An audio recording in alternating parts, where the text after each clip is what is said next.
Tollywood star hero power star Pawan Kalyan గారు రాజకీయాల్లో అనతి కాలంలోనే నెంబర్ 1 పొలిటికల్ లీడర్గా ఎదిగారని చెప్పుకోవచ్చు. ఎక్కడ అన్యాయం జరిగినా, ఎవరు బాధపడినా వారి కోసం నిలబడి పోరాడే నాయకుడిగా పవన్ కళ్యాణ్ గారు ఈరోజు ఆంధ్ర రాజకీయాలనే కాకుండా దేశవ్యాప్త రాజకీయాల్లో ఎదిగారు.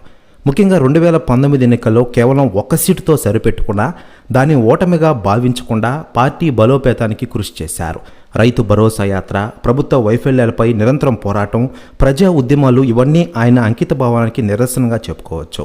మరోవైపు ఇటీవలే తాను స్థాపించిన జనసేన పార్టీ యొక్క 12వ ఆవిర్భావ సభ పిఠాపురంలో నిర్వహించారు. ఈ సందర్భంగా పవన్ కళ్యాణ్ గారు మాట్లాడిన ప్రతి మాట ఇప్పటికీ వైరల్ అవుతోంది. వీటిపై రాజకీయ నాయకులు స్పందిస్తూ ఉండగా తాజాగా తమిళనాడు సీఎం ఎంకే స్టాలిన్ గారు సంచలన వ్యాఖ్యలు చేశారట. ఆయన మాట్లాడుతూ ఆంధ్ర రాష్ట్ర రాజకీయాల్లో పవన్ కళ్యాణ్ గారు ఒక వెలుగు వెలుగుతున్నారు. ఆంధ్ర రాజకీయాలే కాదు, కేంద్ర రాజకీయాల్లో కూడా పవన్ కళ్యాణ్ గారి పేరు వినిపిస్తుందంటే నిజంగానే గ్రేట్ చెప్పుకోవాలి.